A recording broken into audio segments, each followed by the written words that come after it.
Marcus Kroek is a business coach, profit-first professional, and entrepreneur with over 40 years of experience helping business owners take control of their finances and build profitable, stress-free businesses. In this podcast, you'll get real-world strategies and practical insights to grow, increase profits, and create financial stability. Whether you're a tradie, a startup, or an established entrepreneur, Marcus's straightforward approach will help you build a thriving business. This is Business Unlocked. Well, hello and welcome to this episode. Today we're going to delve a bit further than we have been delving before. We've been looking at a lot of here's the 5 things to do to make this happen, or the 3 ideas that you have to get this result in your business. And today I'm going to delve a bit further past that. And I've brought in my great friend Ignatius Mendonca, the owner of Thank God It's Fridays at Tuggerah in New South Wales, because Ignatius has a vast amount of business experience, coaching experience. He's dealt with lots of people, different sorts of people, and he's also an NLP Master. So, Ignatius Mendonca, welcome along today again, sir. Thank you, Marcus. Good to be here. Thank you for being here. So I'm talking about this idea of we have the logical things that we do, the results that we get that we look at out there. But besides those things, there's what I refer to as the subconscious. And we talk about the idea of be, do, have. The things that you want to have, the results you want to get, what you have to do to get there. And then there's the who you have to be in order to make that happen. Can you just talk briefly about what that means to you? And then we'll get into some more detail. Yeah, sure. Many years ago when I first started coaching, and you were one of the coaches there in that group of coaches, we were together. Yes. That concept of be, do, have was floated. And I had difficulty getting my head around the be part of it. I could understand that these are the things that you need to do, as you said. You know, what's the marketing idea that you've got to implement? What's the action plan that you've got to go ahead and do? And that's okay, because of which we know what results we are looking for. Yes. So the do and the have, I could understand. It's the be part which I found really challenging to get my head around. And so can I just stop there and answer this question to make this clearer in the be, do, have? If we have a result, so an example of a result might be a weight loss. Correct. That's the result I want to get. And we work out, here's the program that you have to go on. Here are the things you have to do, which might be the food you have to eat and the exercise that you have to put in place. That's the do part of what we're talking about. And now the next part is the be that you're going to explain. Yes. So even in this scenario of like the exercise, the be part of it for me was about being disciplined to go about doing the exercises so that I can have the weight loss that I was looking for. Then the discipline part of it in itself also comes back to tying it up with why is it important for me? Why am I doing this? So once I get a better understanding of that, then the discipline part becomes a little bit easier to step over, right? So discipline would be what I'd refer to as a characteristic of a person. Correct. So when you want to have that result, here are the things you have to do, and you have to have certain characteristics to be the person doing, and one of them might be you have to be disciplined to go and do your exercise every day. Yeah. And that part of that, of being disciplined to do the exercise, that relates back to what is it that I think of myself. Yes. So when I start looking at myself and thinking, I am at 71 kilos, 5 feet, 10 inches tall, that's the identity I have of me, that's when it starts to click together. But if I still see myself as a 5 feet 10 and just too short for the width that I have, and I'm going to be 90 kilos, then that discipline is difficult to maintain. Yes. So we're saying, in essence, if I see myself as an old fat man, the things that I'm going to do, the actions that I'm going to take, eventually become those of an old fat man. No matter what program I put in place, I'm going to revert back to what is in my nature, what's embedded deep in my programming and in my subconscious. And I've gone through this at a personal level. Like I've got a cafe and people think, oh, I love to have a business in a cafe because it's trendy, it makes me feel good. But the real thing, I am in business is to make profit. Yes. I'm out there to make profit, and all the other stuff comes in as a result of it. So when I'm looking at profit, I know what I have to do. I need to run my business efficiently. I need to have the right team, all the other stuff with that. But where I was falling apart was my identity of who I am. Way back in my childhood, there is an embedded quote in my mind, which is, money is the root of all evil. Right. So no matter how much profit I made, I was self-sabotaging myself without knowing it. Either I was giving it away or I was doing stupid things which didn't make sense within the business in itself. And I'm wondering why we're not making consistent amount of profit we should be making. But that was a belief system that I had where money is the root of all evil, because of which I didn't look at money as something that should be part of my life. Okay. So if we step back a bit, and we'll stick with discipline as the example, Sure. and I think people understand the exercise part of this to become fitter, lose weight, and even the word lose we might talk about later on. You said that the characteristic being disciplined had to be important to you, and then we can go into the belief system. When we talk about discipline, there is a certain amount of energy I require to get my mindset around to say, this is what I need to do. And that's the discipline part of it. But why would I go through either the pain or the heartache or the effort to be disciplined?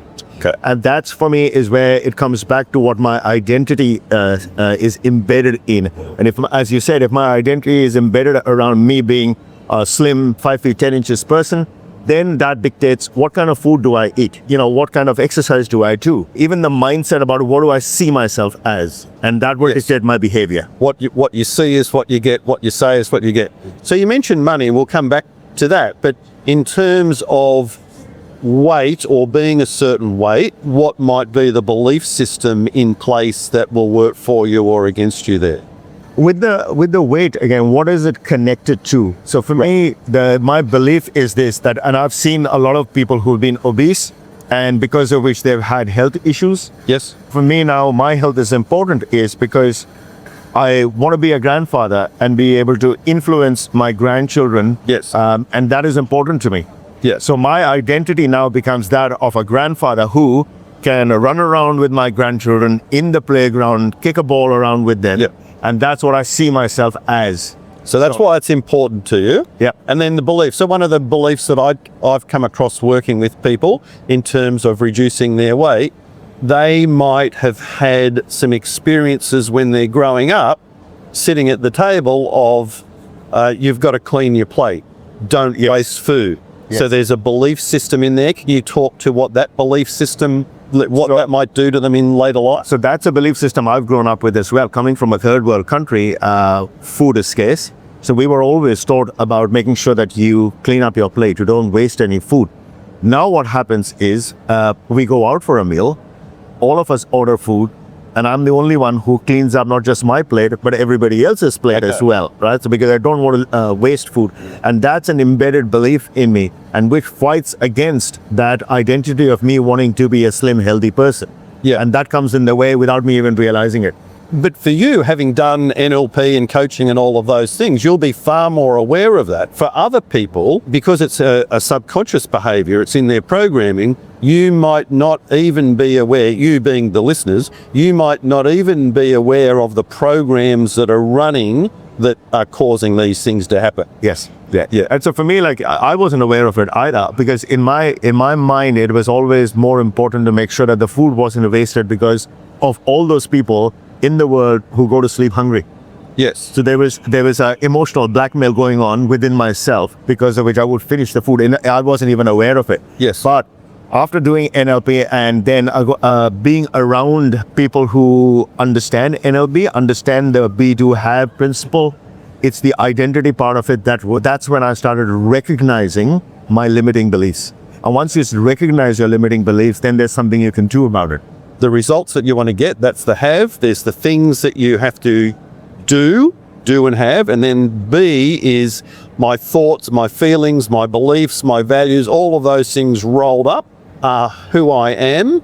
And what we're saying is, I'm going to act in accordance with who I am, in accordance with my identity. Yep. So if I don't work on that, even though I'm putting in place the actions, if I don't work on changing how I see myself, I'll revert back to that person eventually. Eventually, yes, that's right. And this part, you just spoke about beliefs and you spoke about values. Values sit a lot more entrenched in a human being than beliefs do. Beliefs can be changed pretty quickly, but it's the value system. And this was my struggle with the values of me wasting food versus other people who are going to sleep without any food. And my Christian upbringing, that really was hard on me. And that was the emotional blackmail I'm talking about. My values, it was going against my values to throw food away. Even though throwing that food away wasn't going to feed eating it wasn't going to feed the people. No, correct. What are some of the beliefs that get in the way for people around money and making a profit? So this was the big one for me, is where, one is that money is the source of all evil. Took me a little bit of time to understand the fact that it's not money which is the root of all evil, it's the human beings' decisions and actions, how they use the money that can be used for evil purposes, or vice versa, it can be used for good. Yes. And so once that understanding comes through, the mindset changes around the belief of money. The other one is whether I deserve it. Right. So it's not so much whether money in itself is good, bad, or ugly. It is about whether I'm worthy of it or not. And one of the belief systems there is that people who have a lot of money are either, there are underhand dealings going on, or they're just unscrupulous people. So that was the image which was connected with money, because of which then I didn't ever want to be an unscrupulous person or a dishonest person, because of which I had difficulty relating to money as a frame. Yeah. And that, again, it's a belief system. So, and again, if you don't understand that that's going on for you, you could be running your business and thinking, I can't work any harder. I seem to get money in, it flows out. And what we're saying is there's some underlying systems in your psyche, in your subconscious, in your programming, where you self-sabotage it. Absolutely, yeah. I mean, and self-sabotaging to the level where I would camouflage it under the guise of me being a good person and being a charitable person, and I've given money away to charitable organizations. So it's not that I've misspent it gambling or drinking. It's just that I've done really good work with it. But I'm the one who's suffering because I don't have enough to be able to pay my bills. I suppose the one we get is the airline all the time. When the oxygen mask drops, you've got to put the oxygen mask on yourself or you can't help anyone else. And what you're saying is, I'm constantly giving the oxygen to everyone else and then struggling to get my own oxygen to survive. And that doesn't do you any good. I remember in coach training, one of the things we did, we played volleyball every morning. You remember that? Yes. And we had to put money down, and at the end, the winning team got all the money. And in my group, and I wasn't on the winning team, unfortunately, their reaction was, I'm going to give that away to charity. And our trainer said, no, you're not allowed to do that, because that's that thing of, you've just given away your oxygen. But how about you take that money? Why don't you go and make more money and make an abundance of money so that you can actually give it away? Correct. Yeah. I had the similar experience in my coach training, where you take the $100 bill and you tear it and throw it over your shoulder, and I couldn't do it. And the coach said to me, you actually have a problem around money. Yeah. And my answer to that was, I could feed a family for a month on that $100. Yes. And that's when the penny dropped for me, when he turned around and said, well, you could feed the family for years and years on end if you take that $100 and invest, and from the return on the investment, you can then feed the millions that you want to. And I thought, that was a great eye-opener for me. Yeah, which is trivia. That's where the Nobel Prize comes from, because the Nobels were dynamite manufacturers, and the guilt around killing people there, and they put money into a fund that has then paid for all those peace prizes and whatever going on. It's the investment in that. So I hope we're getting the idea that there's all these things going on in our brain, all our thoughts and feelings that we're not aware of. I came across it in schools. We had a tuition centre. I was a high school science teacher, physics teacher. One of my favourite stories is a young woman that came to us. She was in year 12, so final year of school, in the first term of year 12, and she wasn't doing well, and her mother brought her to us. And at the end of the first term, she'd gone from 23rd in a class, which was last, to, I think, third in the class. And her mother said, I don't know what you've been doing with her, but it's absolutely fantastic. And I said to her, just wait until I teach you some maths. And what we worked on in that business was that identity, that self-image of, you can do it. Maths is a language. Yeah. You just got to learn if you've got the numeracy is the tricky part from a young age, then it's a language, and we've got to get you believing that you can do it. The parents keep saying, maths is hard. I wasn't any good at maths. Like, can you please stop doing that? Because that's not necessarily your child. Let's teach them the language.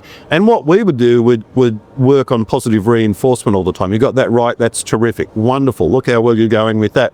And you've got to do that in a particular way for it to work, because if it's not authentic, it doesn't work. But that I could see in young people the dramatic change from being able to work positively with them and have their image change. And as I'm saying, the do part was do the maths, but that wasn't the big thing. We see that in business owners. They can be doing all the right things, but if they're not learning about themselves, developing themselves into becoming business owners and all those mindsets that we talk about, this is what mindset's really about, it falls down. Correct. Yeah? Correct. Absolutely. Many years ago, we did this little matrix with the 5 different departments in any business, which is marketing, sales, operations, finance, and then you got a HR come admin section. And on top of that sits the general manager or the owner of the business. So all the 5 departments are the doing parts of it. Yes. Where I think we as a business owner on top, and this is what Henry Ford said, he says the most difficult thing in business to do is to think. Yes. And it's not just a random thinking of anything and everything.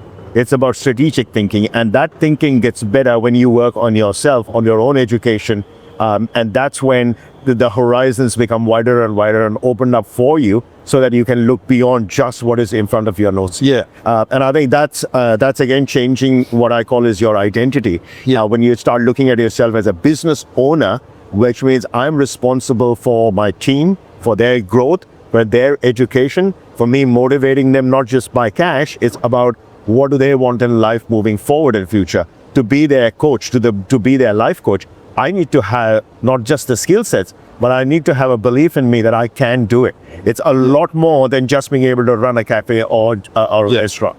I learned years ago, hire for attitude. We can train the skills. Absolutely. I'm a huge fan of some parts of networking in particular. So BNI, Business Networking International, biggest networking organization in the world. There's BX, there's lots of different ones about. And particularly for people going into business or who maybe haven't really established that identity of a business owner, because you can be in business for 20 years and you really haven't got that right. Yeah. I say you've got to go along to networking, because when you walk into that room, now you're a business owner. That's how other people want to see you. Standing up and doing a 60 seconds about your business, about you. Over time, that doing will change you. You'll start to get more confident. You'll start to act more like a business owner. And then we've got to take you through from acting like an employee, like someone who does a job, to managing the job, to thinking, this is what you're talking about, strategically thinking is where you're becoming more the owner of the business, and you've got to start believing in all of those things along the way. Yep. Was it Henry Ford that said, whether you think you can or you can't, you're right? You're right. Absolutely. And that's ultimately what we're getting to. Correct. Here, is Correct. it? Yeah. And one of my favourite people, the Reverend Frederick I. Kerencotter, Reverend Ike, he also quoted, what you see is what you get, which means what I see of myself as well as out there in the world is what I'm going to get. Yeah. So that's an interesting one. Just to finish off on there, the what you see is what I get. So you've got hospitality now, and we were just talking about this. If you see that people don't want to spend money on hospitality, well, you'll get people who don't want to spend money on hospitality. right? Yep.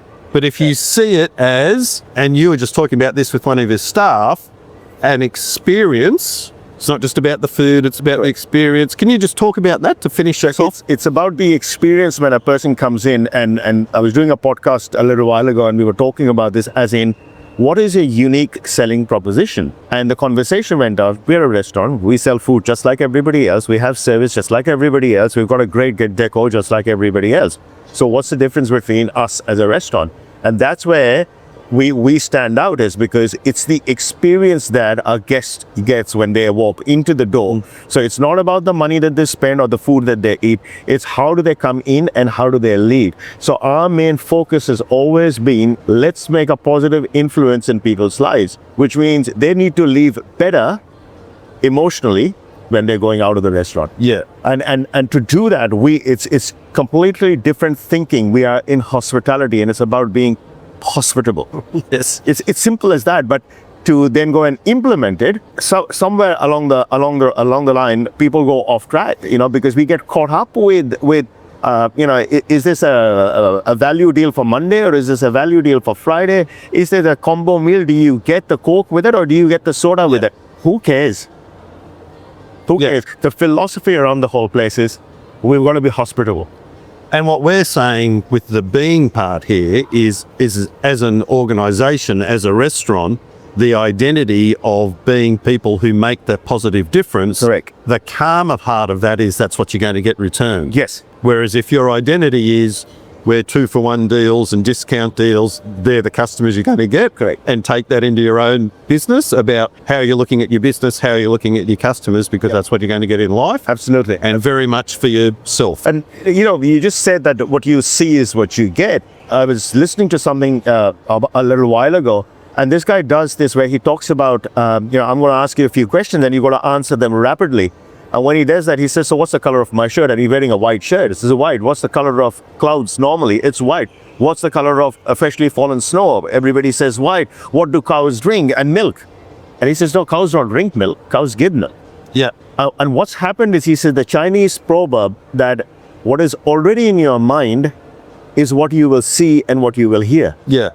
And to me, that is such a great lesson to learn, is what are we putting into our minds? So what is our identity? What is our beliefs? What are our value systems? Which will then dictate how we see the world, Yes. and how we hear whatever else is going on. And to your point, if I see that people coming into a restaurant are only out for a deal, I'll basically get those people. Yes. What are we going to take away from this? We've said be, do, have. Work out what it is that you want to have in life. Work out what you have to do to get there. Most importantly, work on who you have to be as a person. What are your values? What are your beliefs? What's important to you? Develop yourself as a person is what's really going to get you where you want to go in life. Exactly. And I suppose the other part of that is that's the enjoyable part of the journey, not just the destination. Correct. Yeah. It's the fun you have along the journey in transforming from where you are to what you're going to become. The roller coaster is what makes it fun. Absolutely. And the beauty of that roller coaster, which is fun, it doesn't end.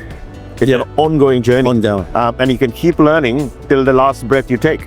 Awesome. Take that away, people. Ignatius Mendonca, my dear friend, thank you so much for being on with me again. Thank you, Mal. I'll look forward to speaking with you in the future. Absolutely will. Thank you.